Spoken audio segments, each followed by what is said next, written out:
Hi, everybody. Thanks for tuning into Molly's Salon. This is our weekly program every Thursday evening where I interview innovative thinkers and creative firebrands.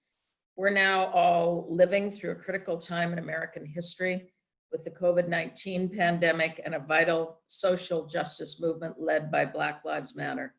Our guests are a variety of artists and leaders who are discussing new ideas, how they're coping with the coronavirus and making positive social change, as well as showing us glimmers of hope for the future, which is something we all need a lot of right now. Glimmers of hope for the future. My guests this week are James J. Johnson, who's an actor, a playwright, and a screenwriter, Gary Perkins III, who's an actor and an activist, and Monica Hopkins, who's the executive director of the ACLU of the District of Columbia.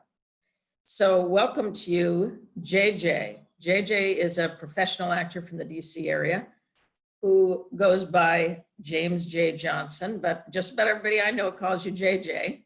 And you've worked for over 20 years at theaters like at Arena Stage, Woolly Mammoth, Ford's Theater, Imagination Stage. He also has extensive credits as an independent film actor and has appeared in several commercials and has recently moved into some playwriting and screenwriting.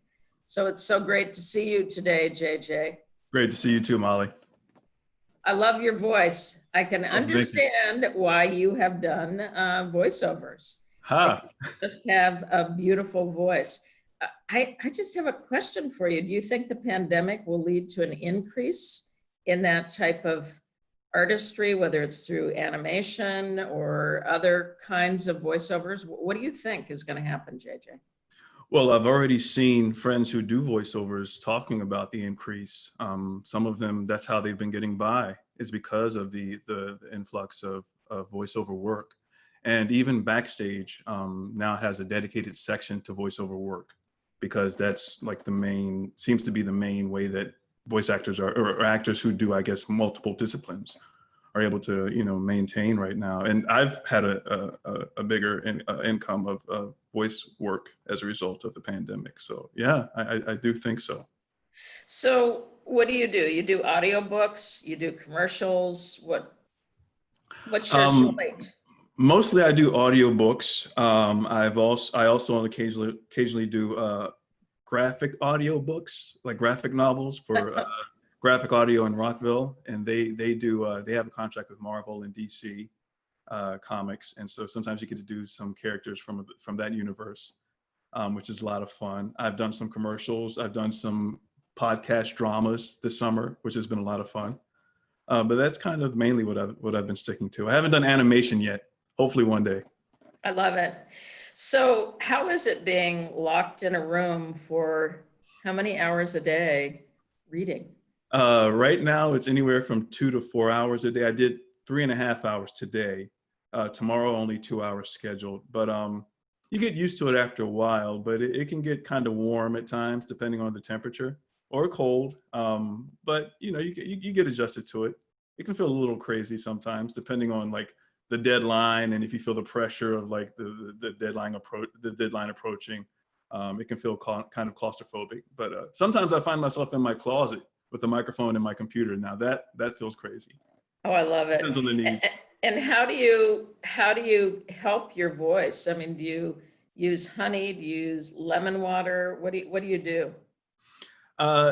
Mostly I just drink water. I know I should probably use lemon and do more teas, but right now just mostly water, and I like to do humming and just ways to keep my voice in a relaxed state.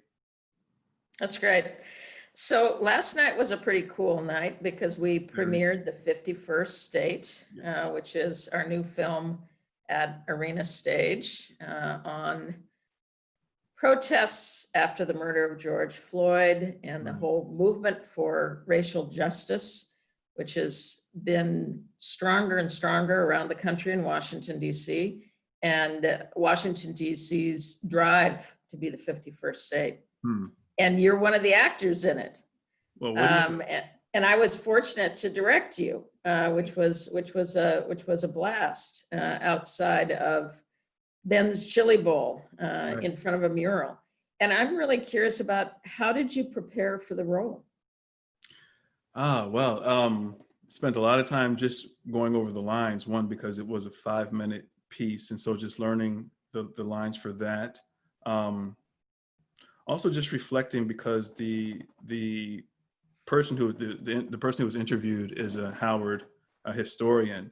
And I wasn't able to find so much information about him, but just kind of researching around the subject, because even though I've heard of, DC's fight for statehood, I didn't really know a lot of the details, which he talks about in that piece, and just kind of the nuances of the fight and things I just never really considered, because I'm, as much as I am in DC, I am a Virginian. And so it wasn't necessarily, always at top of mind or front of mind, the DC statehood. But now, like, the argument he makes is a very powerful argument. And so, like, just taking time to really understand what the fight was and what it's really all about.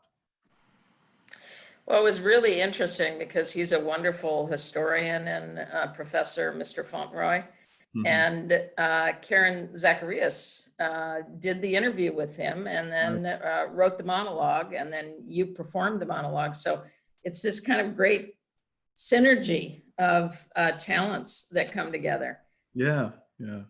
But he's really, I think, central in the piece, because he gives us a sense of the history and what Washington, D.C.'s struggle has been. And obviously for him, it's a very personal struggle. And he is, I think, third or fourth generation Washingtonian, which is pretty cool. So I'm curious about, because you do voiceovers, what are you reading these days? Are you reading novels or nonfiction? What are you reading for pleasure? For pleasure, I tend to like a lot of nonfiction. I just actually finished 2 books in the last day. I finished actually The Water Dancer by Ta-Nehisi Coates, which is his first fiction piece. I just finished that yesterday. And then I finished Up All Night by Lisa Napoli, which is the story of CNN and Ted Turner, and like the origin story of 24-hour news. So those are the 2 books that I've read recently. That's so great. That's so great. You also are a member of Actors Arena and Galvanize DC, and you worked together on a vigil in June, which was a beautiful way to honor George Floyd. And I'd love for you to talk about that, and to talk about Galvanize DC, because I think some people don't know what it is. Okay. Well, it's funny because I just kind of joined Actors Arena as a part of the steering committee last year. And so I was just kind of getting used to, how things are functioning behind the scenes when the pandemic hit. But over the years, I've come to several of the functions that have been held for Actors Arena. And I love what's been done, and giving, actors and performers a chance to come together and learn about different aspects of the business. And so around the time, about a week or so before the vigil that we had, I was contacted by Jana Valentiner and Emma from Arena about possibly holding something outside of Arena. I think it was a Saturday night we got the message, and then the next day we were going to try and hold the vigil. But then the curfew kicked in from the mayor, and so we ended up planning like a week in advance. But Jefferson, asked, could we make it a joint venture with Galvanize, which is something that Jefferson and a crew of us started back in 2005. It's just a means to keep a support network for local African-American theater and film performers and artists. And we've kind of just been kicking around and creating events and just ways to socialize outside of the normal auditions and rehearsals and performances.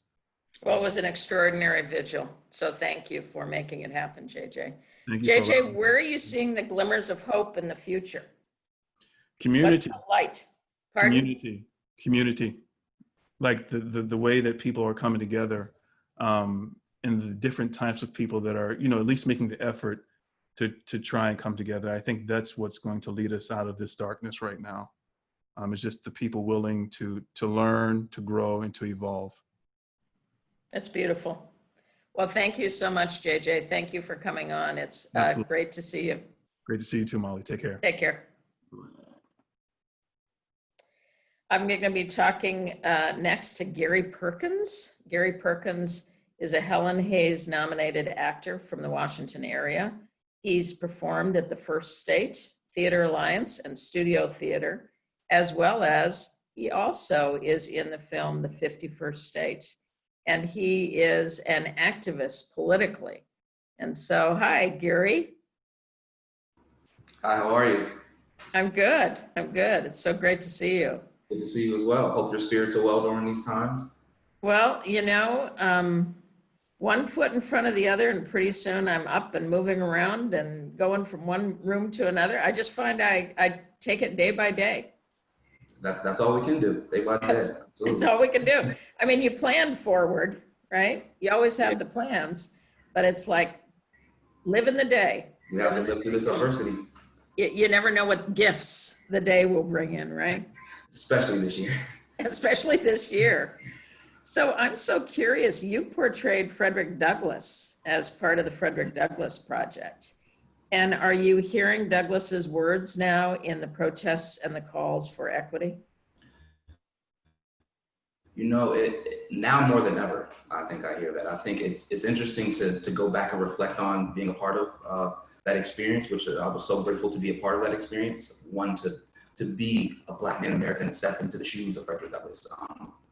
It was life-changing. And I don't use that phrase often because I think it's overused, but life-changing because in the sense of I've only been in the DC theater community for about 5 years, and at the time, it had only been about 2 years. So it was nice to kind of showcase myself as an artist. Life-changing on the other sense because the piece was a focus on his journey from America to Ireland, which I was not aware of. I didn't know any information about Frederick Douglass during this time of his life. And it really showcased him as a young man instead of the figure that we are familiar with. And so it made me question the things I didn't learn in school, and it made me question the things that are being taught about Black history in our education system. And so now to be a part of this movement, words resonate so much more. And even I see the quote at the beginning, power conceives nothing without demand, never has and never will. I think that rings true now, hundreds of years later, more than it ever has. I absolutely agree with you, Gary. So I'm really interested in this idea where your artistry has now moved you into activism, and you called it artism. So I'd love for you to talk about how you think theater and the arts can lead in promoting important social changes. Well, it's interesting because in 2009, if I'm correct, when I was in college, was my first experience protesting. I was attending Point Park University in Pittsburgh at the time, and the G20 summit was in town. So they were protesting capitalism, and that was my first experience being tear gassed. So that kind of started this journey of being an activist. And throughout the years, my experience with working with different grassroots companies, working or just protesting the Black Lives Matter movement, I realized that although I'm still very active as an activist, my art is separate. And it wasn't until this year where I'm realizing that it's a shift, and it's almost a necessary shift. The American theater is shifting into this artivism. Art imitates life. And it's interesting because theater has often been a place where we showcase what we tell about reality or the possibility of this reality. And for the first time now, it's almost like we're forced to create and catch up to reality in American theater. And to be an artist and as well as an activist, it's now this intersection of art and activism. And now that's where we're in the realm of artivism. I love this idea of artivism. For many, many decades, Gary, political theater was not theater that anybody wanted to see.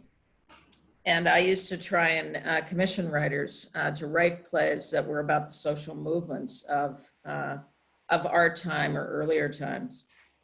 Couldn't make it happen until about 10 years ago, when more and more systems in the United States are broken. And so the artists have moved in because they want to write about how to fix them or how to heal it.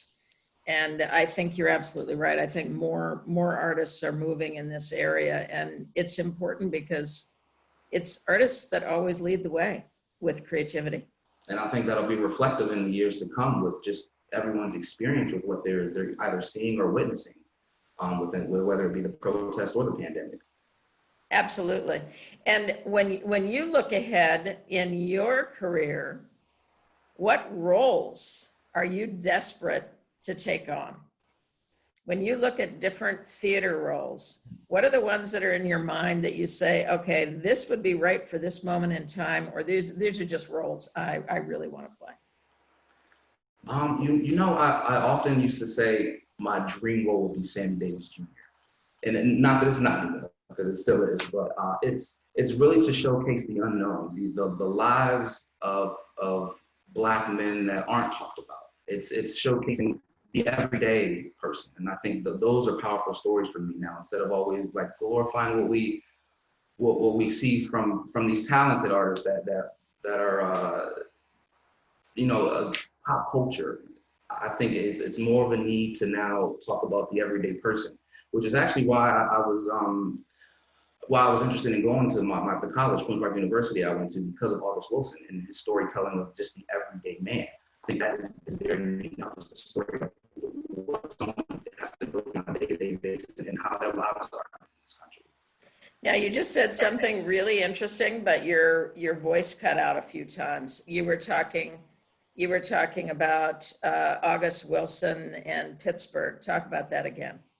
Oh yes, my interest in attending Queen's Park University in Pittsburgh was a direct focus on August Wilson and his playwriting. A lot of his storytelling is just talking about the everyday man and the struggles they face every day. How many of the August Wilson plays have you been in, Gary? Unfortunately, two. Only two. Well, you got another 8, at least in the 10-play cycle. Oh, absolutely. I still have work to do. I love that. I love that. So I'm curious, how was the experience for you to be in the film, The 51st State, and how was it then for you to see it all put together last night? My experience, this was wow, this was really powerful, very powerful. Powerful because for the first time, I almost had to try to separate myself from the character I was playing because of the similarities in our experiences. He talked about the night he was protesting and they were kind of trapped in by the police, and they were shot at, then they were tear gassed, and they found refugees at one of the neighbors in DuPont Circle. And to realize that I was actually out there that particular night, just not in the same area, was powerful within itself. And so I was often finding myself talking like I'm me, but having to realize, okay, I'm still saying the words of another person in their experience. But it was almost seamless. It was seamless to jump into that character. It was seamless to tell his story because I had lived it. It was interesting format to kind of rehearse through Zoom, take a COVID test, and then film it. So we're playing with all these different mediums. And then again, to premiere it on Zoom was different, but it was fun. And I love what Arena has done. I love how it turned out and the quality and the performances. I think it was very needed, and it's timely and timeless. Great, Gary. Well, for sure, it's going to be a snapshot for this moment in time. And I hope we look back on it in a few years and say, all of the protesting, we moved things forward. We were able to move systems forward. We were able to move processes forward. We were able to move DC closer to statehood, all those different things. I'd love for you to let us know where's hope for you in the future? What are you seeing next? What's exciting you? Acts of kindness, seeing someone bringing another joy, but then seeing someone have joy because of an act of kindness, I think that is what is going to fuel us towards change. That's beautiful. That's beautiful. Well, Gary, thank you so much for coming on. And I second random acts of kindness because I think it's something that we all need right now. So thank you. It's great to talk to you. All right, take care. Bye-bye. Monica Hopkins, she is the executive director of the ACLU of the District of Columbia. She oversees substantive, programmatic, and advocacy efforts to defend and advance the ACLU-DC's work on civil rights and civil liberties for over 700,000 residents of the District of Columbia. And previously, she served as the executive director of ACLU in Idaho, where she oversaw sweeping statewide victories, particularly in the areas of criminal justice reform, immigrants' rights, and upholding the 51st Amendment. And she's a theater lover. So we have a double tie-in here, as JJ and Gary were talking about politics and theater and taking action. And then we have Monica, that ACLU, which is one of the most remarkable organizations in the country. The work you do is extraordinary, and you're a theater lover.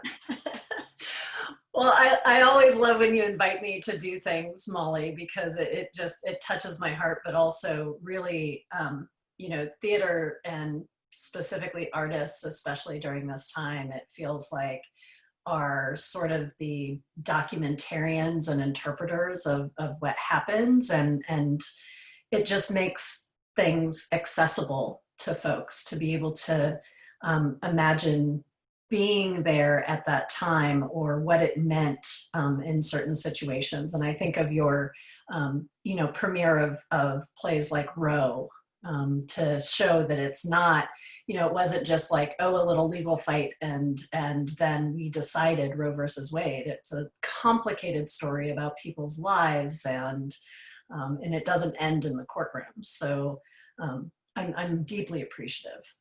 Well, thank you so much, Monica. Yeah, I think sometimes when people see court cases, they don't realize, oh, it's one little human being. Yeah. That was brave enough to stand up and say, I'm going to sue someone. This isn't right. I want this to change. Yeah, it takes a lot, and and sometimes they can be events that may be shameful for the person, or that other folks just wouldn't speak up about, and they take a risk to be that person that stands up. And a lot of times, especially in the arena of the ACLU, we don't operate like a typical law firm. We are very specific. We're a public interest organization. And so a lot of times that one person is standing up not only for themselves, but for a principle that has an effect for a lot of people, which is really important. Absolutely. Absolutely. Well, I was so fascinated when we were talking about how there's another tie-in that you have, which is we have this film, The 51st State, and ACLU has been working in terms of Washington, D.C. becoming the 51st state. So would you talk about that?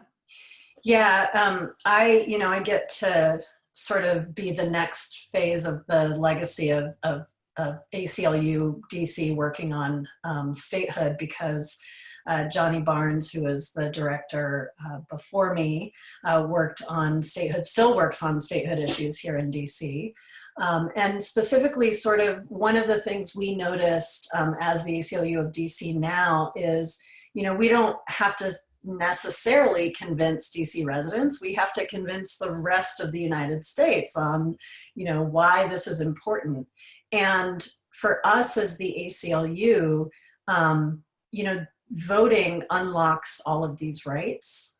Many people don't understand that, congressional oversight, not of our budget, but of the ability to put riders on our budget to directly legislate in DC. In the 90s, they actually, voters in DC repealed the death penalty. And Congress made us have a ballot initiative to try to put the death penalty back on the books.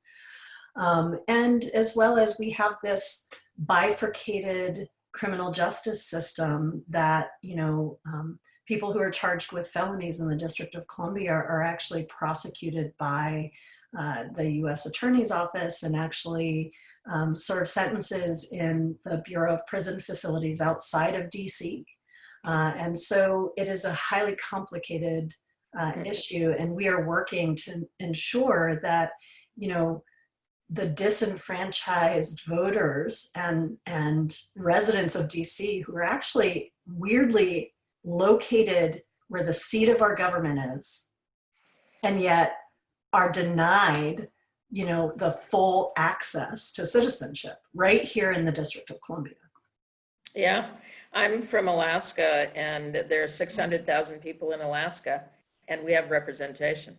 Washington, D.C., 700,000, no representation.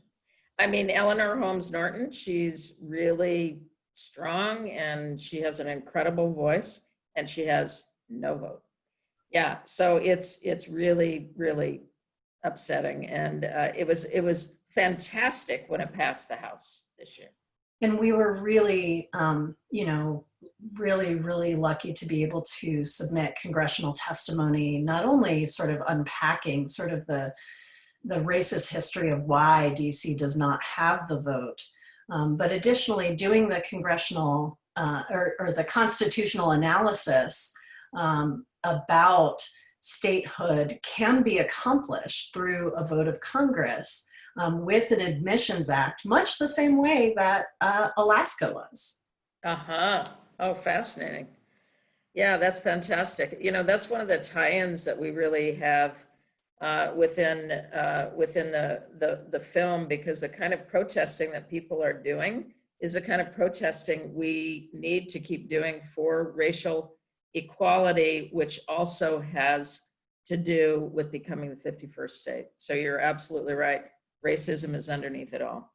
And finding a way to be able to like break that down, speak about it, and move people is so important. Today's Constitution Day. It is Constitution Day. And explain what that means, because I'll bet a lot of our viewers, our listeners, don't know what that means. Yeah, so it's really interesting. Constitution Day means that in schools, which are a majority of are virtual across the country because of the time we're living in, those that receive federal funds on this day, September 17th, have to teach about the Constitution.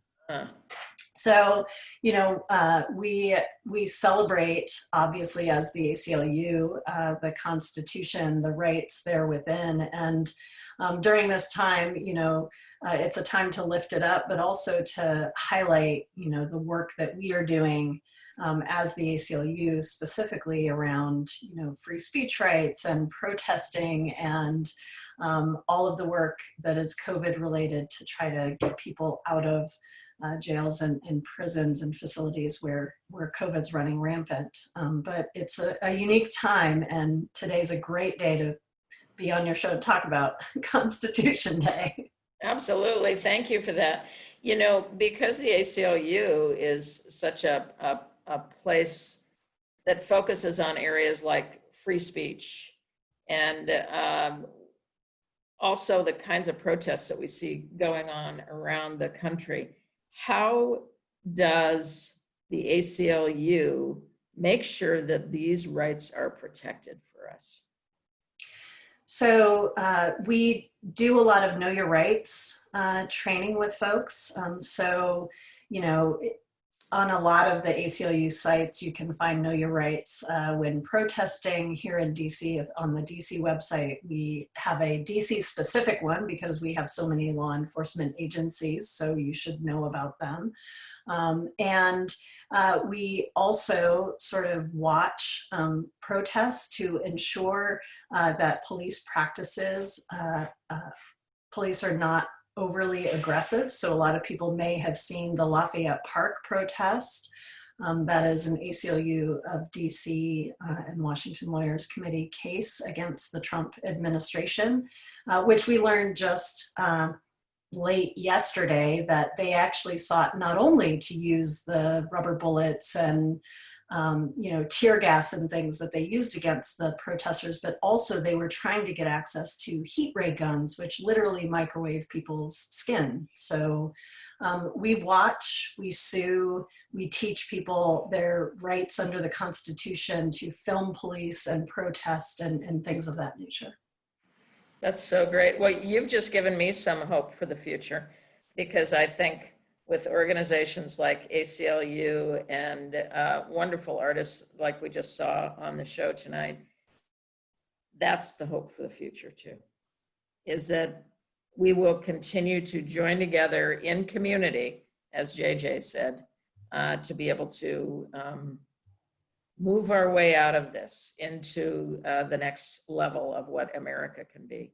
So Monica, thank you so much for coming on. It's great to see you. And I hope you're able to cut your lawn tomorrow, even though it rained today. Me too. Take care. Thanks for coming on. So my guest next week will be artists and thinkers involved in DC's own music, go-go music. Natalie Hopkinson, who's a PhD award-winning essayist and critical culture scholar, will be on. Elijah Jamal Balbed of EJB Productions and the Go-Go Project will be on as well. So you're not going to want to miss that. And today, for our gift of art, as you heard, we've just released the 51st State, and we have a little treat for you to listen to from one of the people who directed 2 of the monologues. Enjoy the week. Hey there, my name is Paige Hernandez, and I'm here to tell you about the very exciting world premiere of The 51st State, a hyper-local docudrama by Arena Stage. I'm also thrilled to tell you that I got to be a part of this very special project as I served as director for 2 of the pieces. The 51st State is really a tour de force. For one thing, I can't believe that Arena Stage has done 3 films since the pandemic, but this one really strikes close to home. It mostly features the movement for racial equality, as well as the sovereignty and statehood for DC. I love that the 51st State is hyper-local. The world deserves to see more of the fantastic artistry here in the DMV, and this is the way to do it. We have some of the best playwrights, actors, and directors a part of this project. The 51st State is also super special because I am a proud alumni of the Alan Lee Hughes Fellowship at Arena Stage. So anytime I can come back and be a little creative is pretty great. I also think that this docudrama is the perfect example of how theater can embrace technology to really amplify as many voices as possible. When I think about all of the true stories that are in this film and the fact that their visibility goes through the roof, which means we get to really hear what matters to them, what they're fighting for, their hopes, their passions, their dreams. It's on a scale that really extends beyond the theater and into the world's stage. So, I hope you can check out The 51st State by Arena Stage. It's an incredible vision from a fantastic theater.